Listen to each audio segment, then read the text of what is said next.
Un cordial saludo, un abrazo fraternal, como siempre, y una muy calurosa bienvenida a todos y cada uno de ustedes que siempre nos acompañan en nuestros estudios bíblicos, escudriñando las Escrituras. Recuerden, nuestro ministerio se llama Escrito está Lucas 4.8, así corridito, nos consiguen en Facebook y en YouTube. Y siempre recordamos, mis amados hermanos y amigos, que nuestro ministerio es un ministerio laico misionero. Nuestro objetivo es hacer obra misionera. ¿Ok?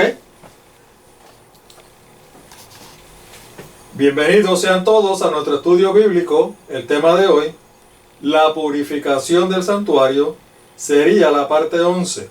Pero dentro del tema general, la purificación del santuario, vamos a comenzar un subtema que se llama el proceso de la redención.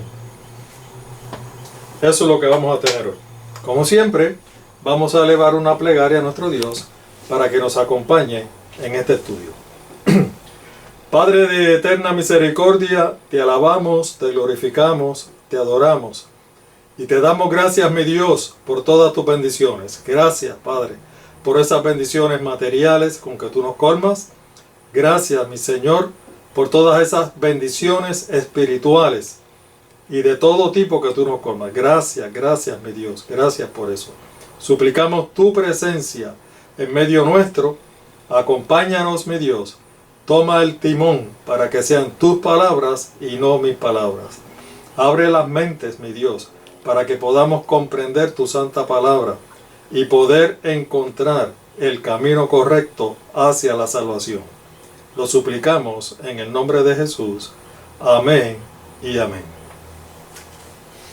Bueno, parece que los estudios que estamos teniendo sobre el santuario están siendo bastante efectivos, ya que hay varios hermanos y amigos que nos han escrito para agradecer la explicación que estamos dando sobre este tema.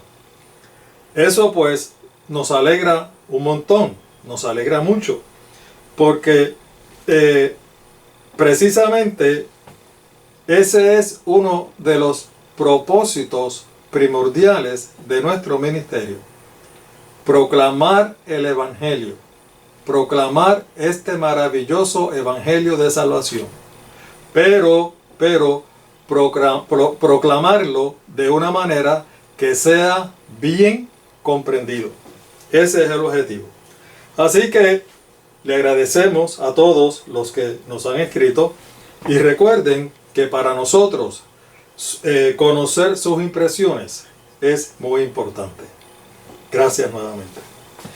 Bueno, continuando con nuestro estudio, ya nosotros en el estudio pasado comenzamos el recorrido del santuario por parte de nuestro Señor Jesucristo, específicamente en el atrio, en el departamento o en el compartimiento del atrio. Ustedes saben que el santuario tenía 3 compartimientos: el atrio, el lugar santo y el lugar santísimo. Ya vimos el recorrido de nuestro Señor Jesús en el atrio. Ahora se supone que vayamos al lugar santo. Sin embargo, para poder comprender mejor la función, ustedes saben que nosotros hablamos de la función o funciones. Y habíamos explicado que nosotros, como los redimidos, pecadores redimidos que somos, tenemos unas funciones o una función dentro del plan de salvación. Y tenemos una función en el recorrido que hicimos en el santuario. Pero también dijimos que nuestro Señor Jesús, por ser el Redentor, las funciones que Él va a llevar a cabo son diferentes. Diferentes a las nuestras. A las nuestras. Por lo tanto, para poder conocer mejor esas funciones que nuestro Señor va a realizar en el lugar santo, tenemos que tener presente ciertas consideraciones que son muy, pero que muy importantes. Lo primero que debemos de estar conscientes es que ustedes saben que en el santuario se realizaban varios servicios, ¿verdad? O ceremonias.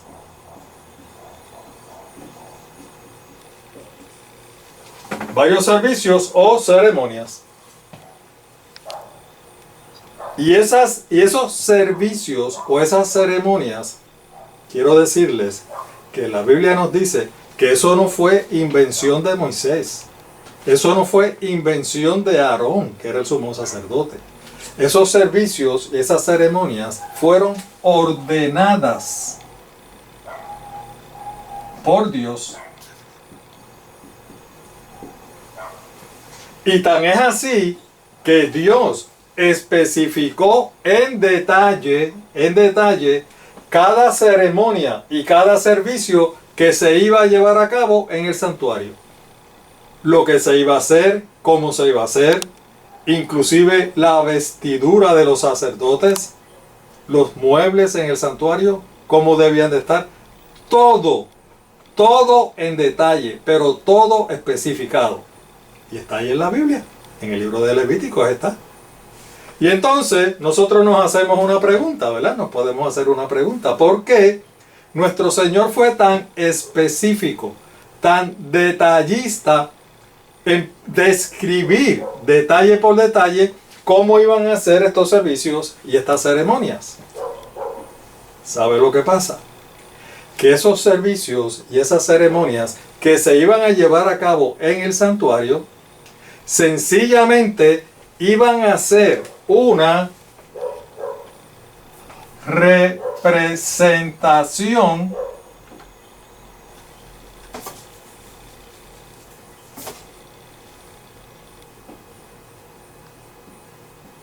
gráfica.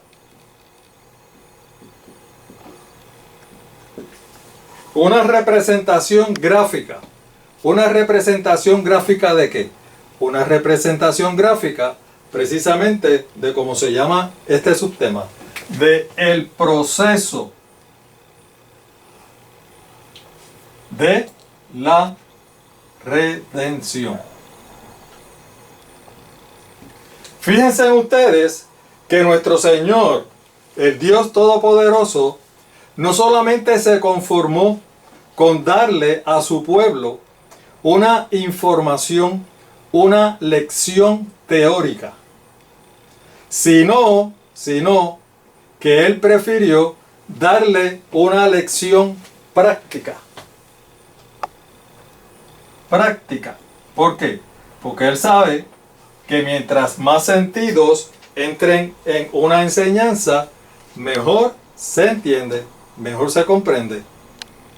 Por lo tanto, en esa representación gráfica del proceso de la redención, el Señor estaba dándoles la oportunidad a su pueblo de tener una enseñanza interactiva. Ustedes han escuchado eso. Últimamente eso está en boga, está de moda. Lo del asunto de la enseñanza interactiva. Y entonces ya no son solamente una enseñanza teórica donde una persona se para a dar una conferencia o a dar una lección, sino que también traen algunos eventos, algunas manifestaciones donde las personas entran también a participar activamente en lo que se está enseñando. Eso es interactivo. Pues eso es lo que el Señor le estaba enseñando a su pueblo. Una enseñanza interactiva, donde el pueblo, todos y cada uno del pueblo, iban a tomar una parte activa. ¿En qué? En esos servicios y esa ceremonia. ¿Están viendo? Una parte activa en esos servicios y esa ceremonia. Así que nuestro Dios, en su infinita omnisciencia, quería enseñarles a su pueblo y enseñarnos a nosotros, ¿ve? No solamente a su pueblo literal, que era el pueblo de Israel, sino también a todos los que eventualmente íbamos a venir a formar parte de su pueblo, a todos. Por eso fue que en su momento, nuestro Dios, en su infinita misericordia, nos reveló la doctrina del santuario para que la estudiemos y podamos también comprender el proceso de la redención. ¿Y por qué decimos el proceso de la redención? Hermanos y amigos,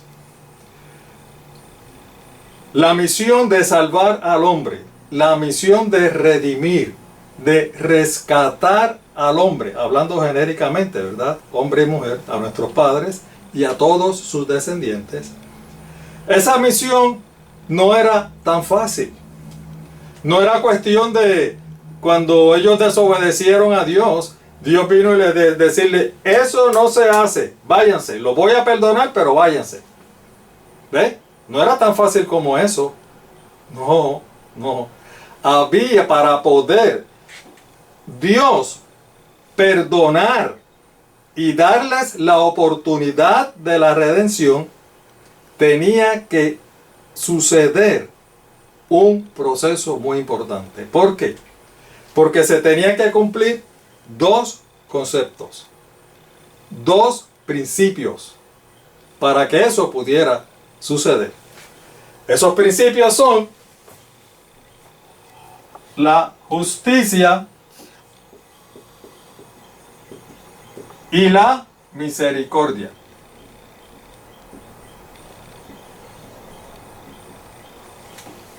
Se tenía que cumplir estos dos conceptos, estos dos principios. Oigan, y esos dos principios, ¿saben qué? Están siempre en contraposición. Son dos conceptos o dos principios que prácticamente son irreconciliables. En la mayoría de las veces no hay manera posible, de poder cumplir con la justicia y a la misma vez ser misericordiosos. Dios, nuestro Dios, tenía que cumplir con estos dos principios: la misericordia y la justicia. Y a lo mejor algunos de ustedes me dicen, pero hermano Pedro, eso es fácil. O sea, justicia, misericordia, eso a mí no me parece que sea una cosa tan difícil hacer esas dos cosas, ¿verdad? Pues les voy a presentar una ilustración para que lo podamos comprender mejor. Supongamos que usted es un agente o una agente del orden público, o sea, que es un policía. Y entonces usted está detenido en una luz esperando que cambie y de momento viene alguien, ¡fum!, y se come la luz roja. Se pasa el semáforo en rojo. Usted lo ve, está frente, ahí lo está mirando. ¿Cuál es su responsabilidad como agente del orden público? ¿Cuál es su deber? Pues su deber es hacer valer la justicia. ¿Y cómo se hace valer la justicia? Usted se le tiene que ir detrás a la persona, detenerla, después de pedirle la licencia y registración y todas esas cosas, advertirle y decirle, oiga, usted cometió una falta, usted cometió una violación.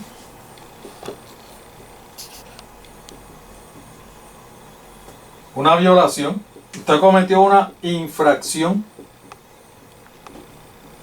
a la ley y a la justicia. ¿Y sabe qué? La justicia dice que si usted comete una violación o una infracción, usted tiene que pagar una penalidad.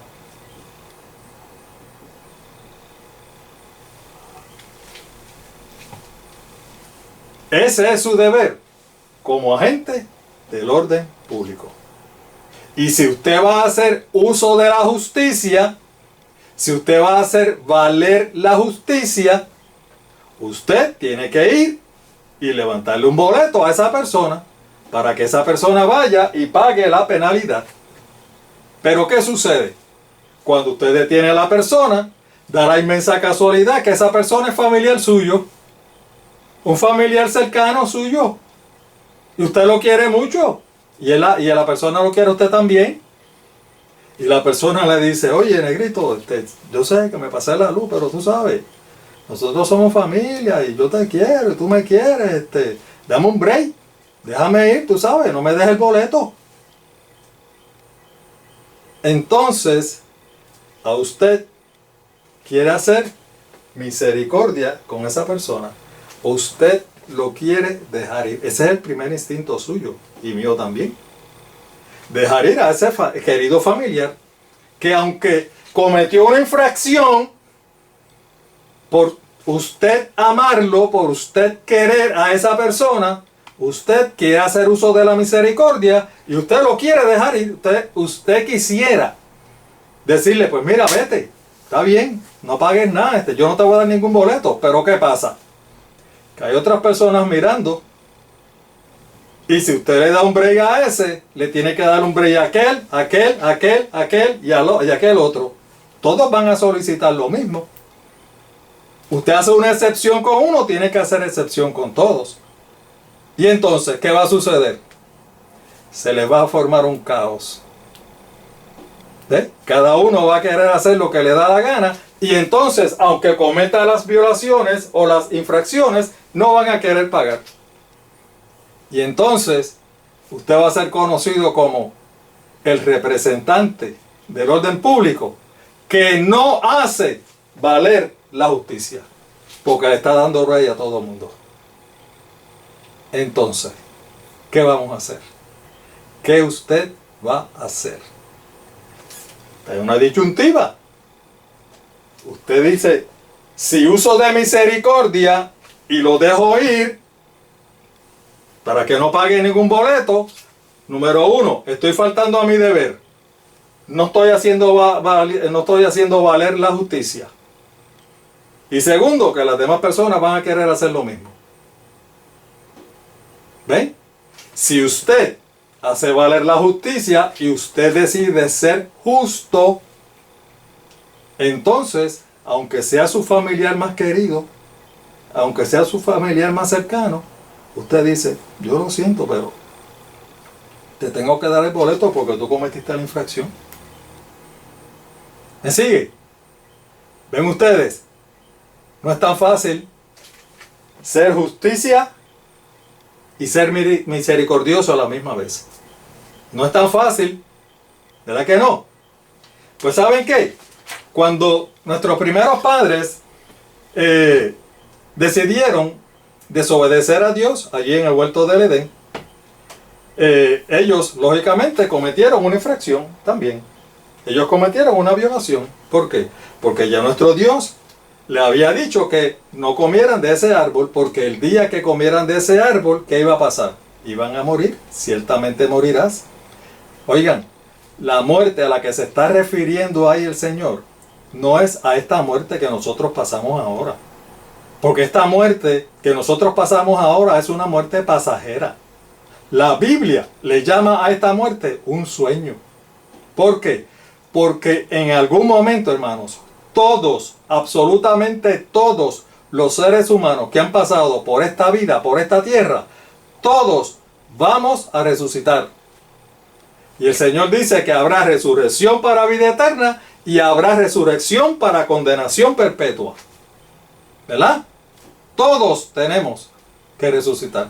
Por lo tanto, a la muerte que se refiere el Señor no es a esta muerte, es a la muerte permanente, a la muerte perpetua, a la destrucción del ser humano, que es la paga del pecado. Romanos 6:23 nos dice que la paga del pecado es muerte, refiriéndose también a esa muerte, no a la muerte pasajera.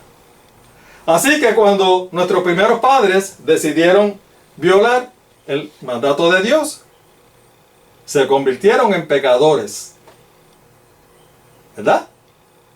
Hicieron la violación. Y nuestro Dios también se vio en esa encrucijada. ¿Por qué? Porque Dios es el representante del orden divino. Del orden divino. Y cuando decimos representante del orden divino, nos referimos a que nuestro Dios es el encargado de mantener el orden completo del universo. Ahí están incluidos los seres celestiales que viven en el cielo. Ahí están incluidos, por supuesto, nosotros que vivimos en la tierra. Y también están incluidos esos mundos que nuestro Dios ha creado en otras galaxias, en otros universos, pero que también son seres vivientes y todos estaban mirando. ¿Qué va a hacer Dios? ¿Por qué? Porque ustedes saben que cuando Dios creó al hombre, Dios moldeó con sus propias manos al hombre. Lo moldeó con sus propias manos. El hombre es una obra de sus manos, literal de sus manos. Y encima de eso, para darle vida, sopló en su nariz su aliento de vida. O sea, que le dio a la raza humana una parte de Dios. Todos tenemos una parte de Dios con su aliento de vida. Él nos regaló eso. Gloria sea su nombre. Así que Dios amaba a nuestros primeros padres. Y cuando ellos cometieron pecado, entonces Dios se vio en esa encrucijada. ¿Qué hago? ¿Hago valer la justicia y los voy a tener que destruir? ¿O hago uso de la misericordia, los perdono, pero si yo los perdono así porque sí, entonces todos los demás seres van a querer hacer lo mismo? Y entonces, ¿qué se le va a formar a Dios? Lo mismo, un caos, una anarquía, no va a tener control. ¿Verdad que no era tan fácil? Por eso hablamos del proceso de la redención. Dios, en su infinita omnisciencia, encontró la forma perfecta de cumplir con esas dos condiciones: hacer valer la justicia y a la misma vez, haciendo valiendo la justicia, poder tener misericordia, no solamente con nuestros primeros padres, sino con todos sus descendientes, con todos nosotros. ¿Cuál fue esa forma perfecta? Esa forma perfecta fue precisamente el plan de salvación, así como lo conocemos ahora, o el plan de redención, o también se le conoce como el rescate de la raza humana. Ese fue el plan que Dios encontró. Y de esa manera, a través del plan de salvación, que es el proceso de la redención, pues entonces podía cumplir con la justicia y con la misericordia, los dos requisitos. Miren cómo la palabra de Dios se refiere a este plan. ¿Cómo es que habla sobre este plan? Salmo 85:10 dice: la misericordia y la verdad se encontraron, la justicia y la paz se besaron. ¿Ven? Nuestro Dios encontró la forma perfecta de hacer valer la justicia y ser misericordioso simultáneamente, y poder combinar, poder compaginar esos dos conceptos, esos dos principios, y que esos dos principios se pudiera encontrar entonces la paz. ¿Van viendo?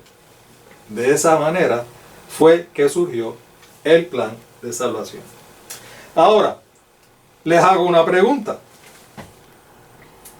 Este plan de salvación perfecto que Dios diseñó.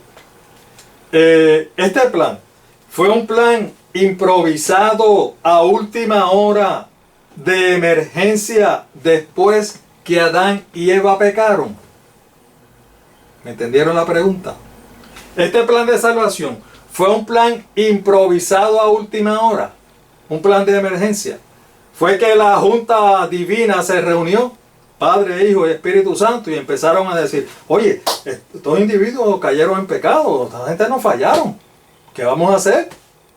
La justicia me dice que tenemos que destruirlo, pero caramba, es que, tú sabes, ellos tienen parte de nosotros los creamos, tú sabes, los queremos, los amamos, y no quisiéramos, ¿verdad?, destruirlo. Quisiéramos darle, ¿ustedes saben qué? La oportunidad de redimirse, de la redención. Por lo menos darle la oportunidad de la redención. ¿Eh? Eso no pasó. La Biblia nos dice que no fue un plan improvisado. Mire lo que nos dice la palabra de Dios. Primera de Pedro 1, 18 al 20. Sabiendo que fuisteis rescatados. ¿Qué dijimos aquí? El plan de salvación, plan de redención, rescate, ¿verdad? Rescate. Por lo tanto, mira lo que dice Pedro. Sabiendo que fuimos rescatados de vuestra vana manera de vivir, la cual recibisteis de vuestros padres. Entonces dice, no con cosas corruptibles, como el oro o la plata. ¿Cómo fuimos rescatados? No fue con oro o plata, dice el apóstol Pedro. Fuimos rescatados no con oro o plata. ¿Cuál fue el precio que se tuvo que pagar? Dice 19.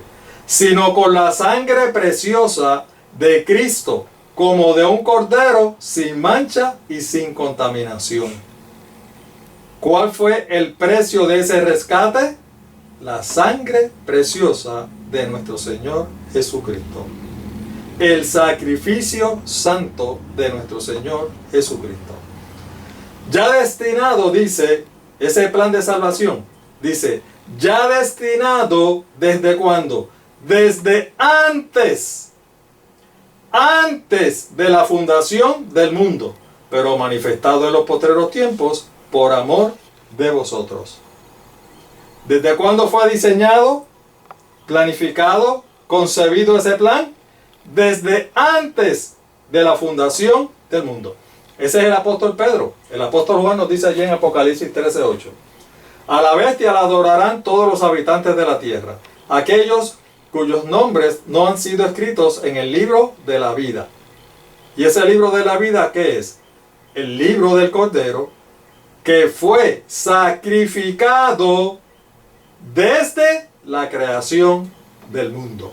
Gloria sea su nombre. ¿Desde cuándo? Desde la creación del mundo. Hermanos, estos textos nos dicen a nosotros varias cosas que son, pero demasiado importantes para poder pasarlas por alto. Y tenemos que considerarlas. Lo primero que nos presentan estos textos, oigan, estos y muchos otros que se encuentran en la Biblia, estos no son los únicos. Hay un sinnúmero de textos, pero muchos textos, que nos dicen exactamente lo mismo, de diferentes escritores de la palabra de Dios.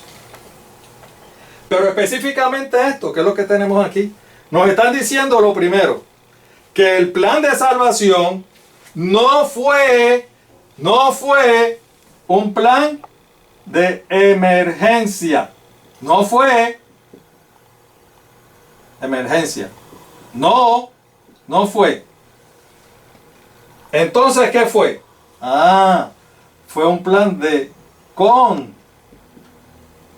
contingencia. Esto sí fue el plan de salvación. ¿Por qué fue un plan de contingencia? Porque fue planificado, hermanos y amigos, desde antes de la creación de este mundo.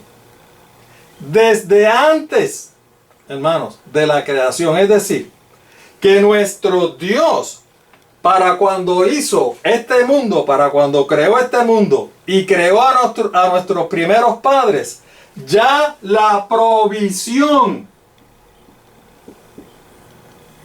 Lo escribo con C, no sé si es con C o con S.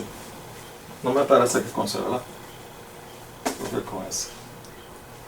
La provisión. Ya la provisión o el plan para rescatar, redimir y salvar a toda la humanidad estaba ya planificado. Había sido concebido, planificado, había sido pensado. Todo era un plan de contingencia. En caso de, Dios sabía en su omnisciencia que iba a suceder. Por eso fue que lo planificó. Por eso fue que lo concibió. Un plan totalmente perfecto. Perfecto. Ahora, ¿qué más nos dice el texto? El texto nos dice que la base y el fundamento de ese plan era la sangre preciosa de nuestro Señor Jesucristo. O sea, era el sacrificio santo de nuestro Señor Jesucristo. Tanto lo dice el apóstol Pedro como lo dice el apóstol Juan, cuando dice que ese cordero fue sacrificado. ¿Sacrificado desde cuándo? Desde antes de la creación de este mundo. ¿Me van entendiendo lo que le queremos decir? Es decir, que la base o el fundamento de este plan de salvación, plan de redención y plan de rescate era nada más y nada menos el sacrificio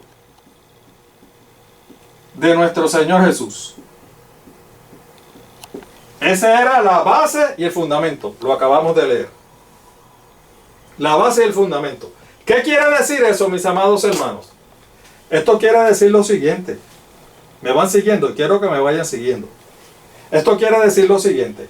Que cuando la deidad, Dios, estaba planificando y estaba concibiendo el plan de salvación, desde antes de crear este mundo, desde antes de crear a nuestros primeros padres, cuando todavía no había nada aquí, se estaba todavía planificando ese plan,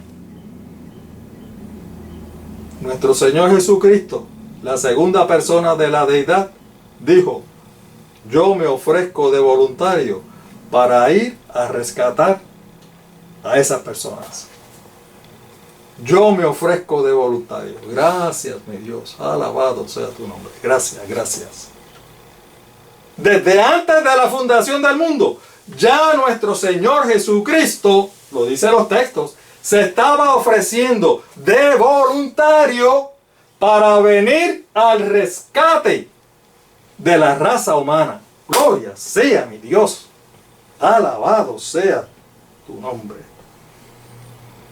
Él se estaba ofreciendo voluntariamente. Ahora, les hago otra pregunta.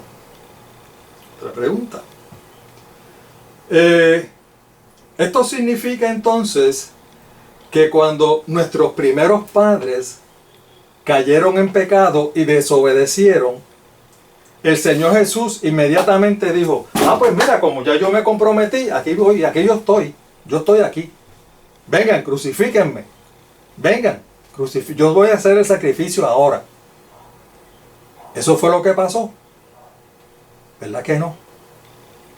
Eso no fue lo que pasó. De ninguna manera. Cuando nuestros primeros padres pecaron, nuestro Señor Jesús no vino inmediatamente a ofrecer su vida. ¿En qué momento fue que nuestro Señor ofreció su vida en sacrificio? Vamos a hacer aquí una pequeña grafiquita para que la pueda mostrar. ¿Se ve bien aquí? Sí.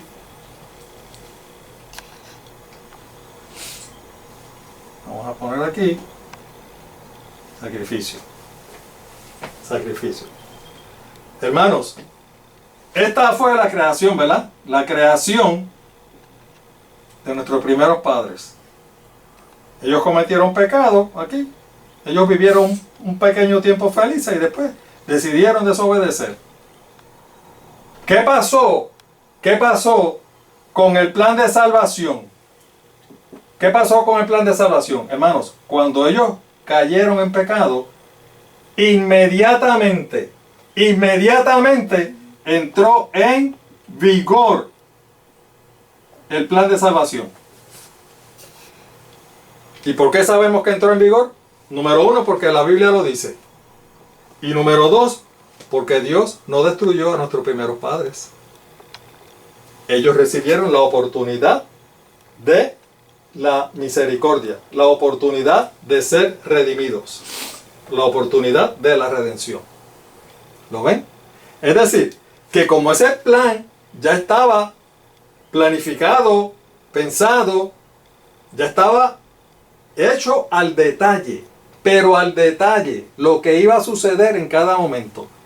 Cuando nuestros primeros padres cayeron en pecado, inmediatamente entró en vigor el plan de salvación. Y como el plan de salvación entró en vigor, nuestro Dios pudo hacer uso de la misericordia. Pero, la realidad es que nuestro Señor Jesús literalmente no cumplió en ese momento. No fue a pagar la penalidad en el momento del pecado. Si no saben cuánto. Esto pasó aquí, nuestro Señor Jesús murió en el año 31, ¿verdad? De nuestra era cristiana. En el año 31. ¿Ustedes saben cuánto tiempo pasó desde la creación hasta nuestro Señor Jesucristo? Alrededor de 4000 años. Si ustedes, ya lo hemos hecho aquí, si ustedes siguen la genealogía desde Adán hasta nuestro Señor Jesucristo, pasaron alrededor de 4000 años.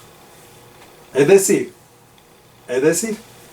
que aunque el plan de salvación entró en vigor cuando ellos cayeron en pecado, el plan de salvación no entró en ejecución hasta el año 31 de nuestra era cristiana.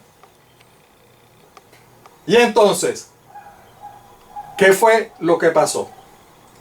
Lo que pasó fue que nuestro Señor Jesús se comprometió en pagar la penalidad.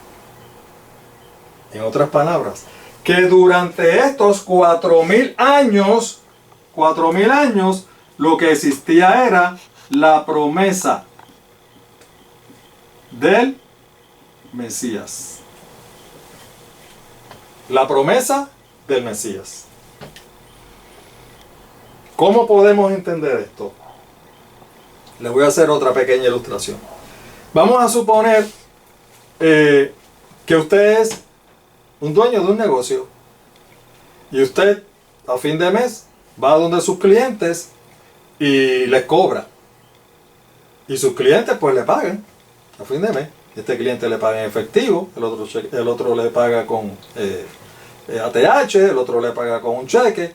Pero entonces usted tiene esta persona que es un buen cliente, que goza de muy buena reputación, y usted le tiene mucha confianza, y este cliente le paga a usted con un cheque postdatado.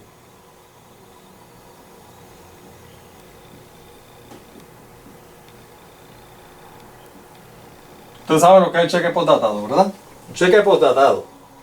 De hecho, cuando a usted le pagan con un cheque, ustedes saben que el cheque en sí no es dinero en efectivo. Saben que el cheque en sí es una promesa de pago. O sea, cuando le dan a usted un cheque, lo que le están diciendo, yo te prometo que si cuando tú vayas al banco, eso va a tener fondo. Es una promesa de pago, no es dinero en efectivo. Así que esta persona le dio un cheque postdatado y usted, como confía en esa persona, como usted cree, como usted sabe que esa persona no le va a fallar, usted coge el cheque, pues, y se lo echa al bolsillo, y usted considera como si esa persona le hubiera pagado en efectivo. ¿Por qué? Porque usted sabe que esa persona va a pagarle. Que cuando usted vaya al banco, ese cheque va a tener efectivo. Pues ¿saben qué? Nuestro Señor Jesús, cuando Él, antes de la creación del mundo, se ofreció voluntariamente para venir a rescatar a la raza humana, pagar la penalidad de la violación que se había cometido, y vino a precisamente derramar su sangre preciosa, Él lo que hizo fue dar un cheque postdatado. Hizo lo mismo. Hizo la promesa: yo voy a ir, pero no lo voy a hacer ahora. Lo voy a hacer cuando sea el momento preciso, en el calendario de Dios. Y ese momento fue alrededor de 4000 años después de que nuestros primeros padres cometieron el pecado. Nuestro Dios, nuestro Señor Jesús, nos dio un cheque postdatado. Él se comprometió a venir y pagar la penalidad. ¿Y saben qué? Todos aquellos que creyeron, que confiaron que ese cheque tenía fondos, pudieron tener la oportunidad de la redención. Pudieron ser perdonados. ¿Lo ven? ¿Quieren ver ese cheque? Vamos a verlo.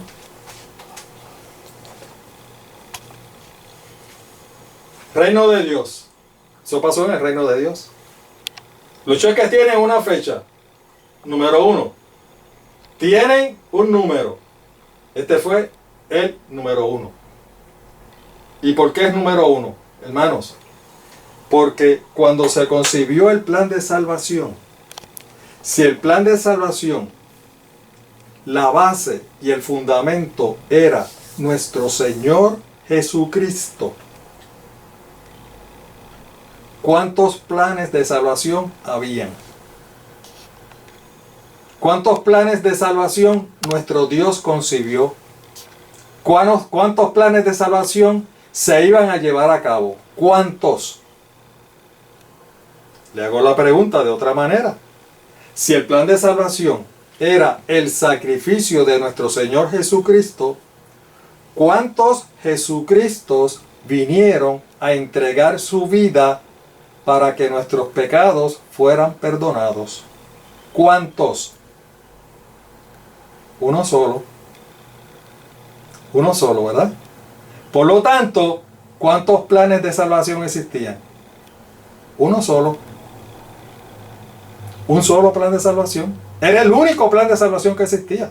Fue el único plan de salvación posible y probable que podía cumplir con las dos condiciones: justicia y misericordia. No había más ningún otro plan. Un solo plan. Y la base y fundamento de ese plan era nuestro Señor Jesucristo. Por eso el número del cheque es número 1. Porque hay solamente un plan. No hay 2, ni 3, ni 4, ni 10. No. El plan de salvación es solamente uno. Y es una sola vez en la vida. Ese plan de salvación. Porque es el único plan de salvación que existe. Entonces la fecha es postdatada.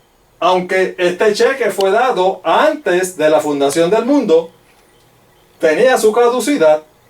¿Y cuál era la fecha de cobro? El año 31 después de la era cristiana. ¿Por qué?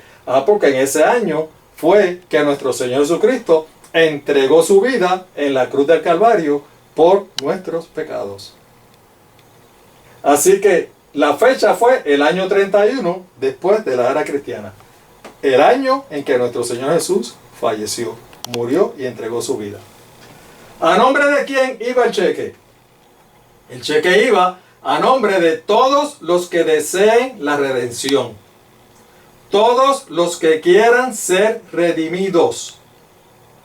¿Y por qué todos los que quieran ser redimidos? Porque, hermanos, usted sabe que nuestro Señor dice que muchos serán los llamados y muy pocos los que van a responder a ese llamado. Es decir, que la inmensa mayoría de la humanidad no va a querer ser redimida. No va a querer. Pero para todos aquellos que quieran ser redimidos, que quieran ser rescatados, nuestro Señor hizo la provisión. ¿Por qué hizo la provisión? Porque Él vino a pagar el rescate de todos nosotros. Dios nos quiere salvar a todos, pero no todos se quieren salvar. Por eso es que está a nombre de todos los que querramos, los que deseemos la redención.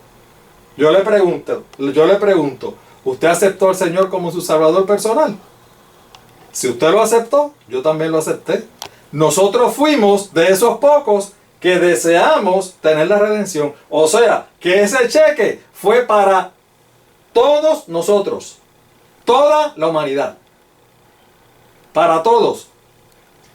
¿Cuál fue la cantidad de ese cheque? El precio que se tuvo que pagar. La sangre de nuestro Señor Jesucristo. Bien lo decía el texto, ¿verdad? El sacrificio de nuestro Señor Jesucristo. Ese es el precio, esa es la cantidad que se tenía que pagar. ¿Y quién lo firma? Pues lo firma el Padre, el Hijo y el Espíritu Santo. ¿Y por qué lo tienen que firmar los tres? Porque ustedes saben que cuando nuestro Dios creó este mundo, busquen en sus Biblias y lean el texto, Génesis 1:26. Mire cómo dice. Entonces, estoy leyendo Génesis 1:26. Entonces dijo Dios, hagamos.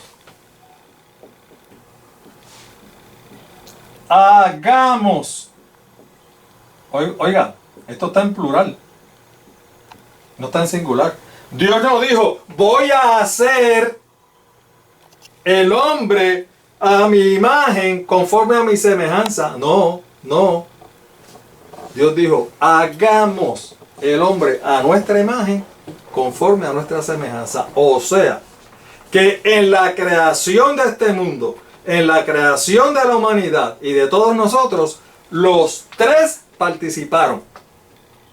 Los tres tuvieron su función. En la creación, cada uno tuvo su función. Nuestro Señor Jesucristo tuvo la parte activa. Fue el creador. Pero los otros también tuvieron su parte. Y como todos tuvieron parte en la creación, de igual manera todos, los tres, van a tener parte en la redención. Están comprometidos. También tienen su función. Cada uno tiene su función en el plan de nuestra redención. Por eso es que el cheque está firmado por los tres: Padre, Hijo y Espíritu Santo.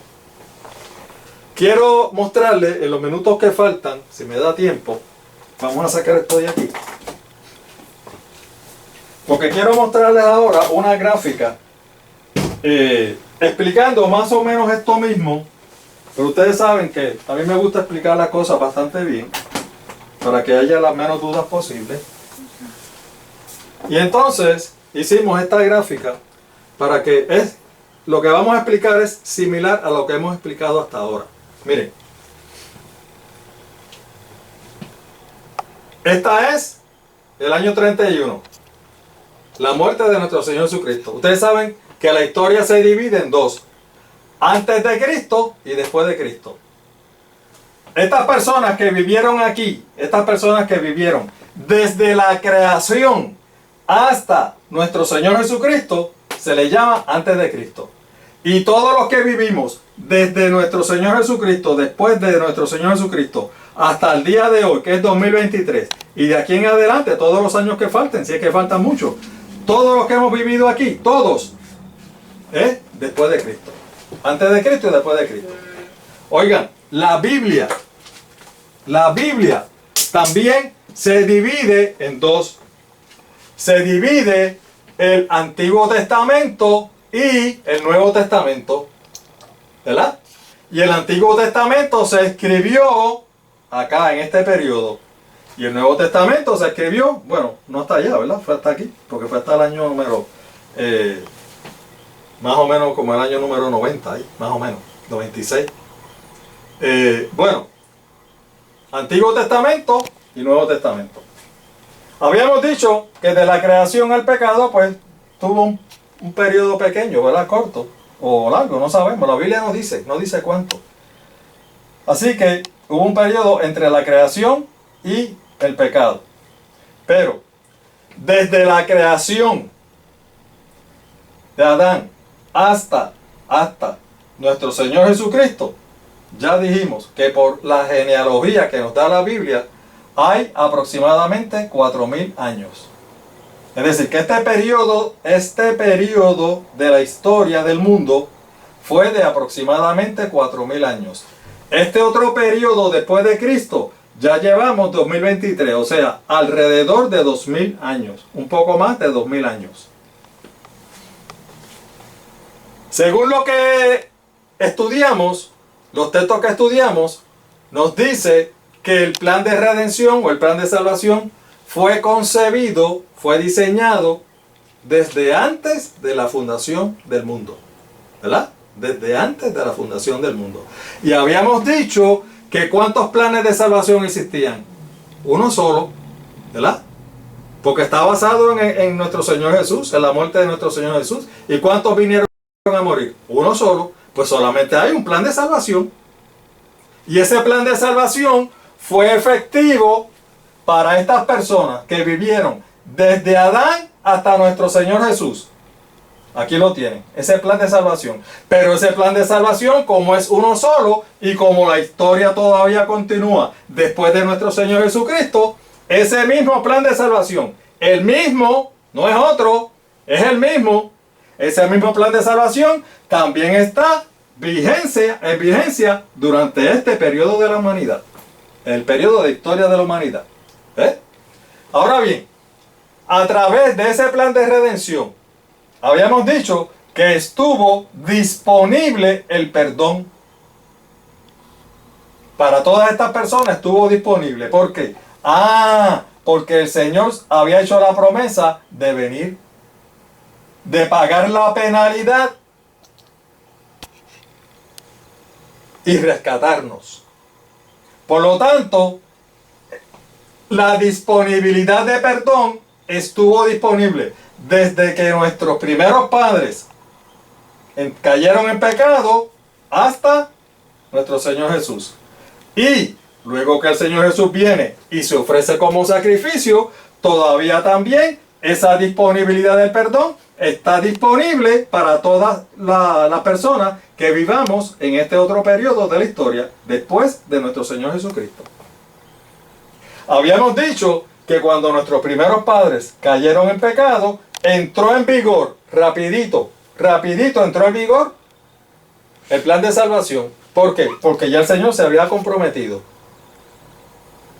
Pero ese plan de salvación no tuvo su ejecución hasta el año 31 después de Cristo. ¿Por qué? Porque en ese año fue que Él vino literalmente y murió, entregó su vida y derramó su sangre en la cruz del Calvario. Así que la ejecución de ese plan literal fue en el año 31. Sin embargo, ese plan entró en vigor desde el mismo momento en que nuestros primeros padres cayeron en pecado. Dijimos que con la promesa del Mesías, la promesa de nuestro Señor Jesús, desde antes de la fundación del mundo, cuando Él se ofreció voluntariamente, yo voy a ir en rescate, yo voy a ir a pagar la penalidad. En ese momento dijimos que nuestro Dios había dado un cheque postdatado. postdatado. Y que ese cheque definitivamente tenía fondos. Por eso, todos los que creyeron en este periodo, hermano, mire lo que estamos hablando. Todos los que creyeron, todos los que confiaron que ese cheque tenía fondo, que el Mesías iba a venir, todos ellos pudieron tener la disponibilidad de perdón. Todos ellos pudieron ser rescatados. Pudieron ser redimidos. Todas estas personas que están aquí. ¿Por qué? Porque ellos confiaron. Ellos creyeron en la promesa de nuestro Señor Jesús de que Él iba a venir en algún momento. A lo mejor aquí en el año 1000 o en el año 2000. Vamos a hacer aquí una... Por aquí, las personas que vivieron por aquí empezaron a decir, oye, ¿tú crees sinceramente en la promesa del Señor? Sí, yo creo. Pero el Señor no ha venido. Yo no lo he visto. No, yo sé, Él no ha venido. Pero yo sé que Él vive, yo sé que Él viene. Yo sé que Él viene a pagar la penalidad. ¿Y tú crees en esa promesa? Sí, yo creo. Pues si tú crees, vas a ser salvo. Por lo tanto, hermanos, esas personas que confiaron y creyeron, el confiar y el creer no es otra cosa que la fe. Tener fe. Es decir, hermanos, mire lo que estamos hablando. Mire lo que estamos hablando. Es decir, que estas personas que vivieron desde Adán y Eva hasta el sacrificio de nuestro Señor Jesús, esos 4000 años, todas esas personas, ustedes saben cómo fueron justificados, cómo fueron salvados, cómo fueron redimidos. Y fueron millones y millones y millones. En 4000 años, muchas generaciones pasaron por allí.